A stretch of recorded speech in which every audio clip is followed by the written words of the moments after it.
Hola, buenos días. Mi nombre es Alberto Cross de la empresa Swinca. Hoy en la mañana vamos a estar compartiendo y hablando un poco sobre buenas recomendaciones y cálculos para poder hacer una instalación de forma correcta de un dosificador de gas cloro marca Superior.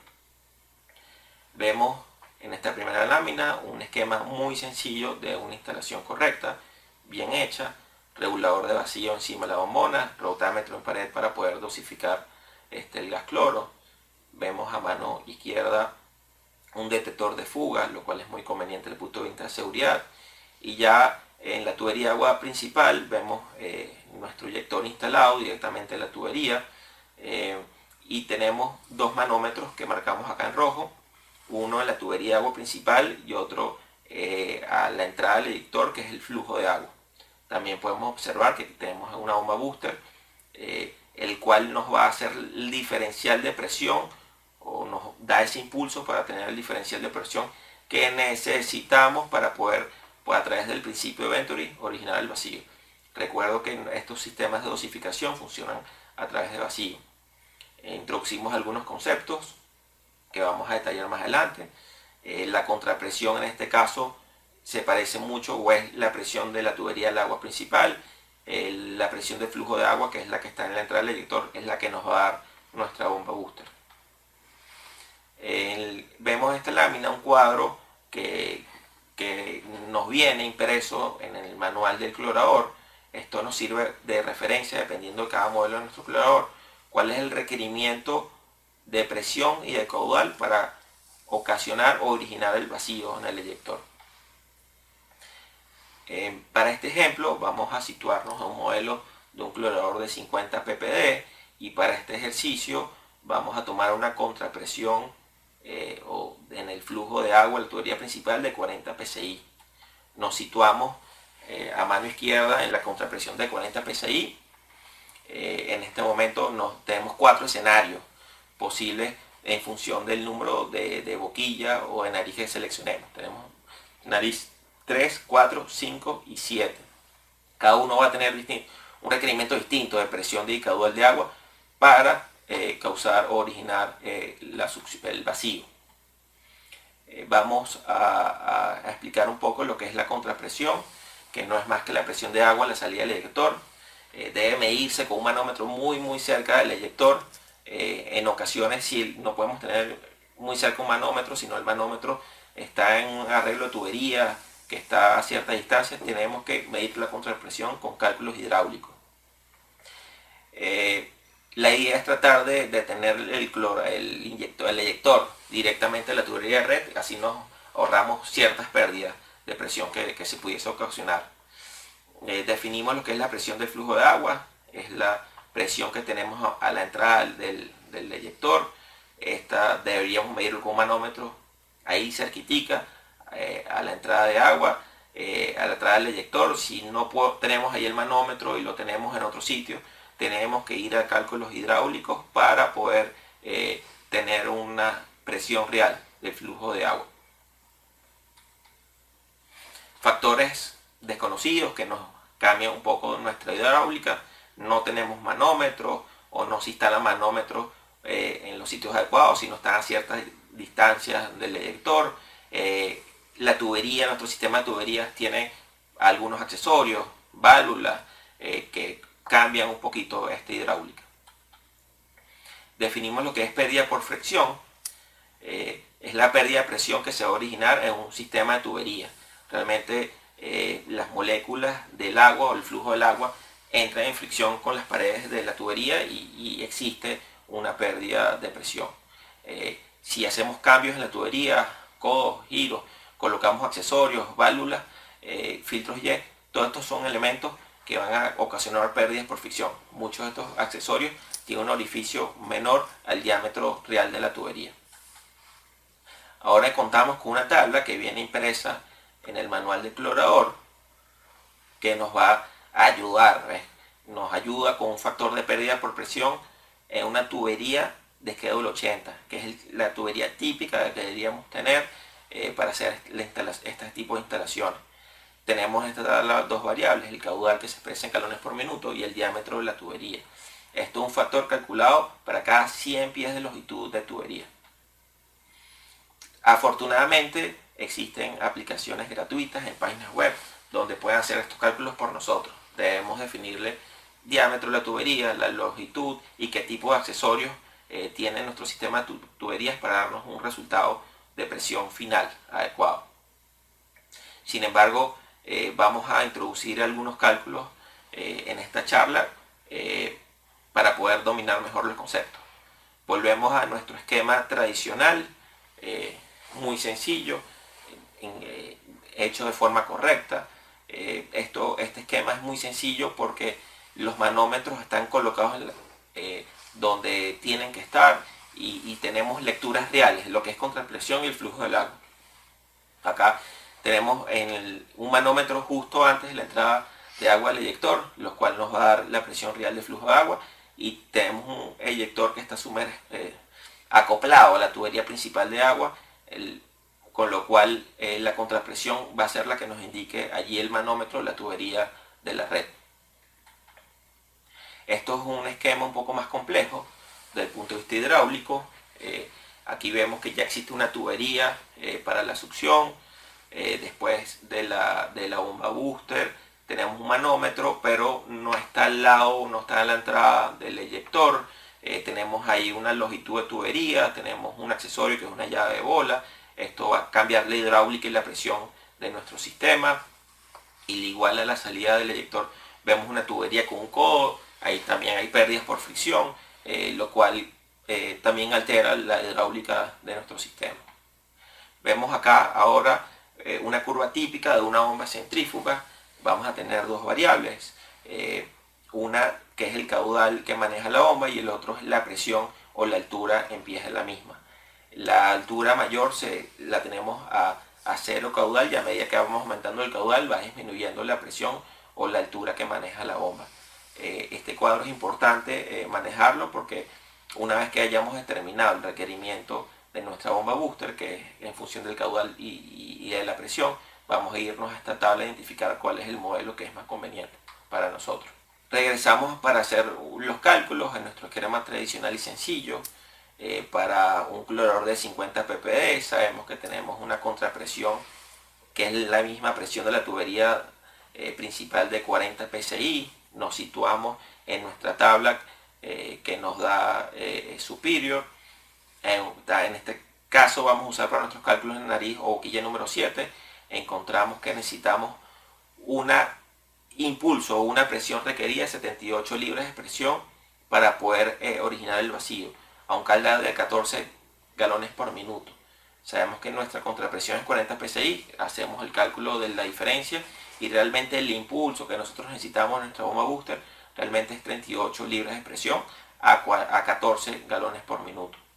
Ahora bien, vamos a la tabla típica de la curva de las bombas para evaluar cuál es el modelo de bomba que nosotros requerimos.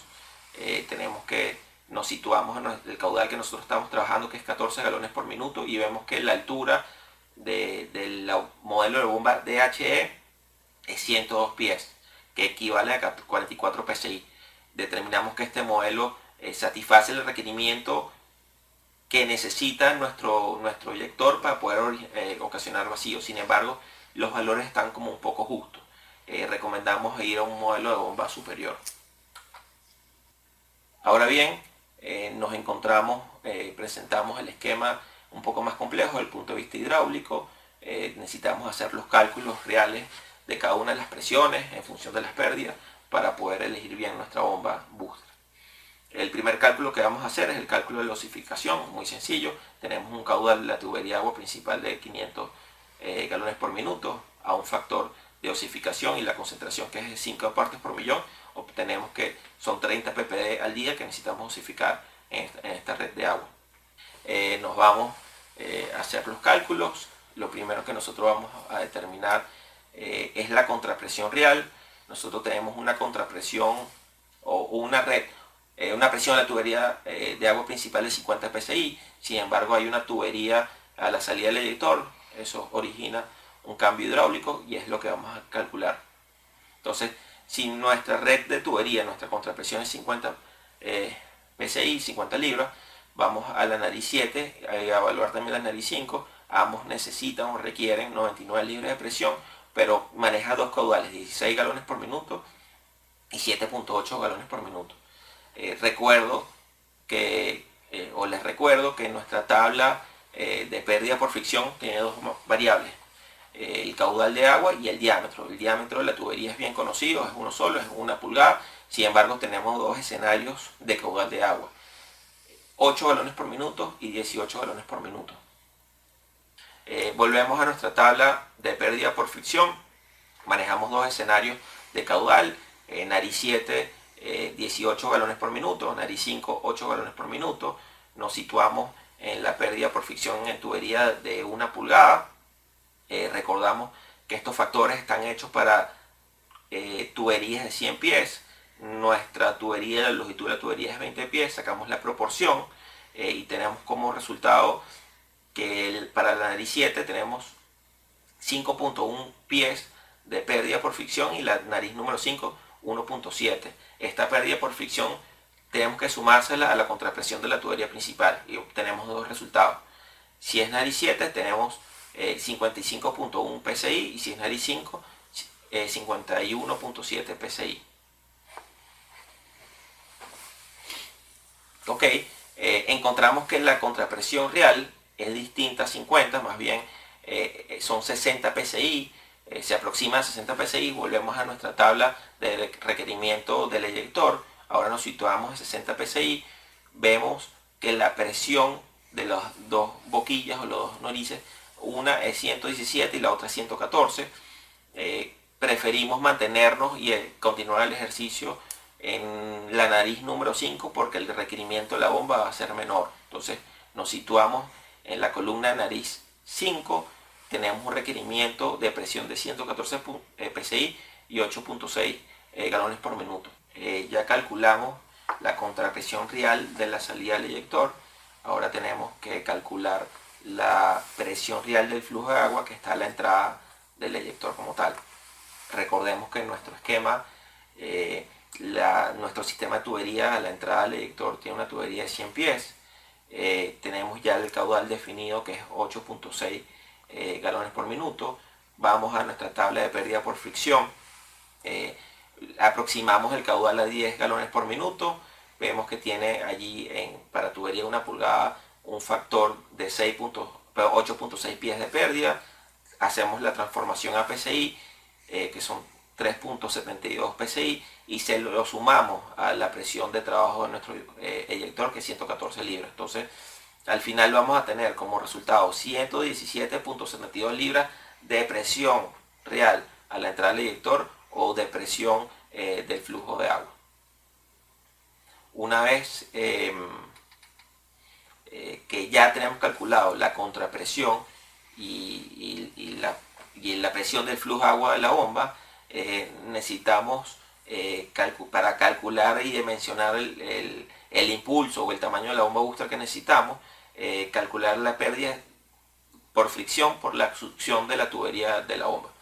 Para simplificar los cálculos, ya hicimos un cálculo de pérdida por fricción de una longitud similar, que fue la descarga del eyector. Vamos a suponer, o usamos esos mismos cálculos, que son 1.7 psi de pérdida. Se lo vamos a restar a los 50 libras de presión que tenemos en la tubería principal y nos da 48.3 psi. Eso es la presión real de succión de la bomba. Tenemos la presión de succión, tenemos ya el requerimiento de entrada de agua inyector. Lo que hacemos es ahora hacer la diferencia para confirmar y calcular cuál es el impulso que necesita nuestra bomba, y son casi 70 libras de presión que nuestra bomba necesita darnos como impulso a un caudal de 8.6 galones por minuto. Ok, nos tenemos que situar de nuevo en nuestra curva de los modelos de bomba. Nos paramos en el caudal que necesitamos, que es 8.6 galones por minuto. Vemos que el modelo DHJ nos da una altura en pies de 160 pies de altura, que se aproxima a los 70, casi 70 psi que necesita nuestra bomba. O sea, este modelo de bomba cumple con los requerimientos de presión y de caudal, pero muy justo. para nuestro sistema hidráulico que estamos evaluando en este momento. Recomendación sería buscar un modelo superior en nuestra instalación. Entonces, bueno, por último tenemos acá nuestro esquema que estamos evaluando ya con los resultados finales. Tenemos una contrapresión a la descarga de la bomba, a la descarga del eyector de 51.7 libras, una presión real de flujo de agua a la entrada del eyector de 117.4 libras, tenemos una presión de succión real de 48.3 libras y una presión en la tubería de agua de 50 psi. Recordemos que el requerimiento del eyector nuestro, la nariz o la boquilla 5 que seleccionamos, es 114 libras de presión a 8.6 galones por minuto, que es el caudal, para comenzar a hacer succión. O sea, de allí para arriba, ese es el requerimiento mínimo. Hicimos una introducción más o menos de los cálculos o los conceptos que necesitamos para poder hacer una instalación correcta de nuestro clorador desde el punto de vista hidráulico. Por último, nos gustaría dejar algunas recomendaciones por nuestra experiencia en este tipo de instalaciones. Recomendación 1. Tratar de usar manómetros a la entrada y a la salida del eyector. Esto nos da una visión muy clara de qué está pasando desde el punto de vista hidráulico, inclusive para la operación. Si en algún momento el clorador deja de funcionar y no está dosificando cloro, estos son indicadores claves para entender dónde está el problema. Recomendación 2. Tratar de hacer la inyección de cloro o de solución clorada directo en la tubería principal de la red. De esta manera nos garantiza que nuestra contrapresión se va a parecer o va a ser la misma a la tubería, a la presión de la red principal. Y por último, la tercera recomendación es evaluar muy bien los accesorios que vamos a usar en nuestro sistema de tubería, llámese válvula de bola, filtro Y, válvula de compuerta, T, codos. En muchas ocasiones algunos de estos accesorios pueden tener un orificio menor al diámetro de nuestra tubería, lo cual nos ocasiona restricciones y nos cambia de manera drástica la hidráulica de nuestro sistema. Muchas gracias.